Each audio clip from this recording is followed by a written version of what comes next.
this is a section from a much longer work that I'm calling An Annoyance of Dachshunds. And it's about our, my husband's right over there. It's about our years of this stuff.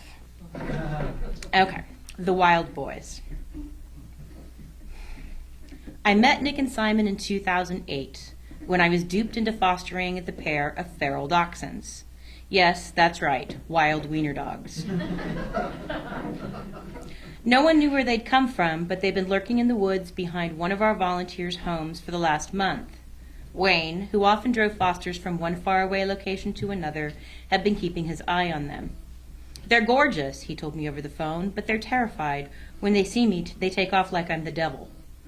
One was clearly the mother. She cleaned the two boys, bossed them around, and ruled them with a stern paw. The other two were teenagers, no more than a year old. All three of them had dark red coats with sleek, limber bodies and alert tails and ears.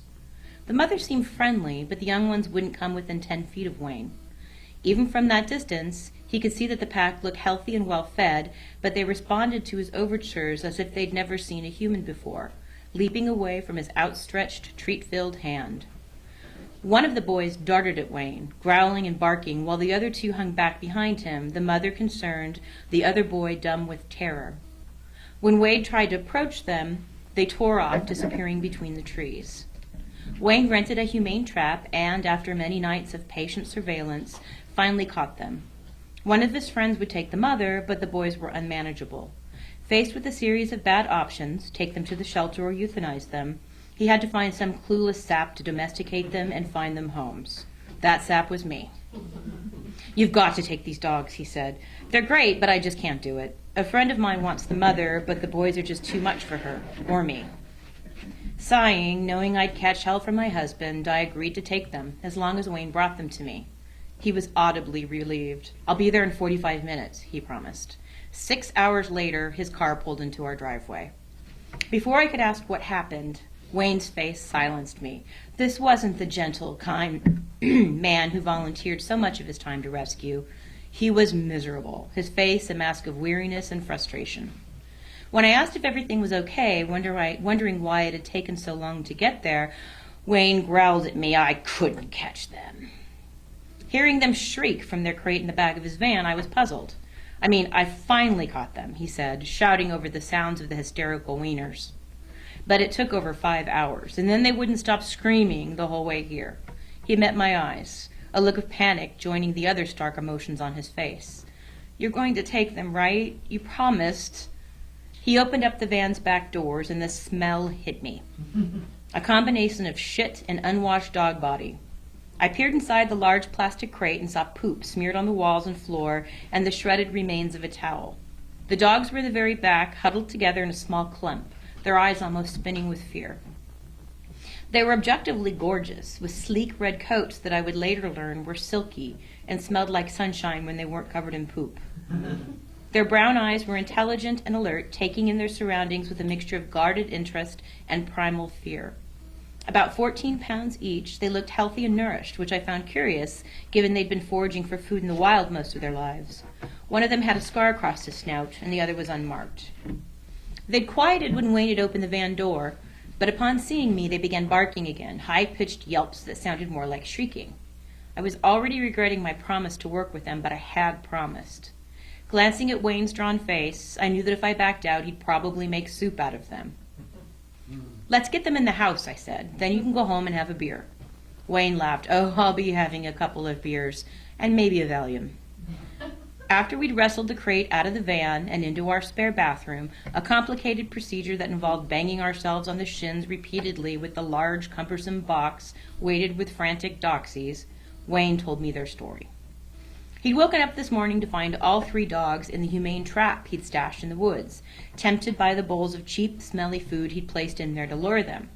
He brought the trap into his backyard and opened it, thinking he'd try to clean them up a bit before bringing them to me. Apparently, this had been a mistake. The little bastards took off like bats out of hell and hid in the bushes, Wayne said. We tried all day to flush them out, but they were smarter than us. We were just about to give up for the night, but my son managed to trap them in the garage. Wayne shook his head. I didn't know wiener dogs could move that fast. I knew too well how quickly doxies could move, especially when someone was trying to catch them. Like 3-year-old humans, young dachshunds enjoy a brisk game of tag, especially at bedtime or when prancing around with a favorite toy. The only way to catch them was to ignore them and wait for their curiosity to take over.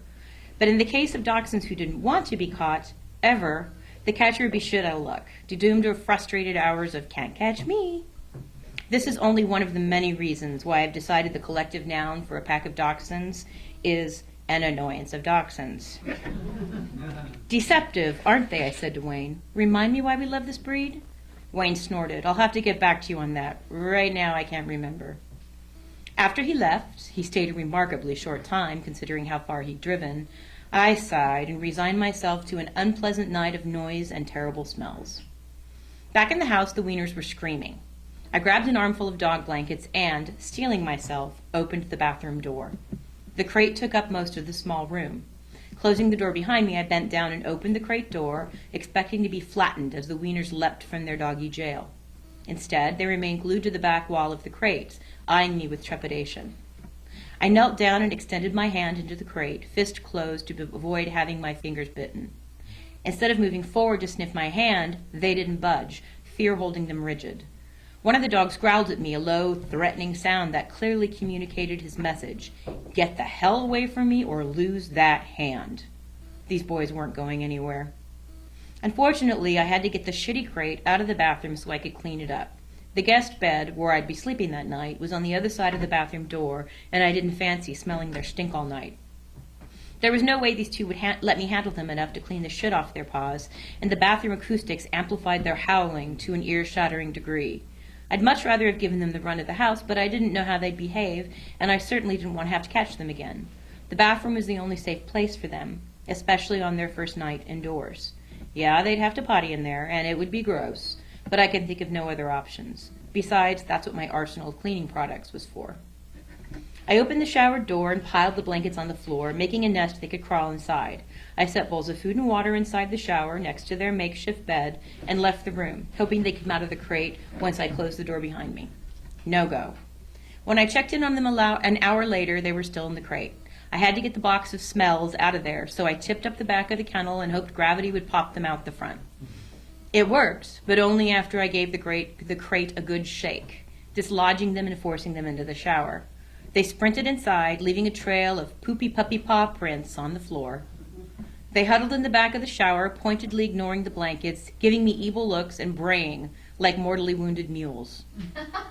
I wrested the crate from the room and hauled it into the backyard, where I'd convinced my already angry husband to clean it for me. He'd complain, but at least he'd be outside, away from the horrible screaming. I sighed, truly fearful of the night ahead. It was every bit as terrible as I thought it would be. They howled until dawn and tried to dig their way out of the bathroom, destroying the door jamb and shredding every bit of bath tissue and cloth they could reach. Goodbye, 100% Egyptian cotton luxury bath towels. By morning, my husband was ready to divorce me. Hell, I wanted to divorce myself. And the noises from the bathroom had turned into intermittent whining, which was every bit as annoying as the shrieking had been. A dachshund whine penetrates my brain like a piccolo peat. Except that, unlike my least favorite firework, the dog's fuses never burned down. They finally shut up around 8 that morning.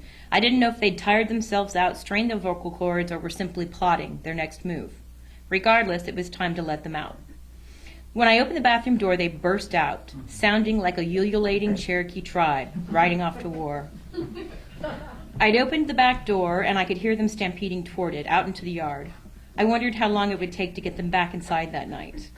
Steeling myself, I went into the bathroom, where I discovered the remains of the toilet paper and towels, and the ruined splinters that had once been my eggshell white bathroom door. But that wasn't the only havoc they'd wreaked. They'd crapped all over the floor, even managing to plaster the walls with urine and feces. Oh, joy. Shrieking, scared, shitting, blanket shredding, room-destroying, feral dogs. Sighing, I went to the garage for towels and bleach.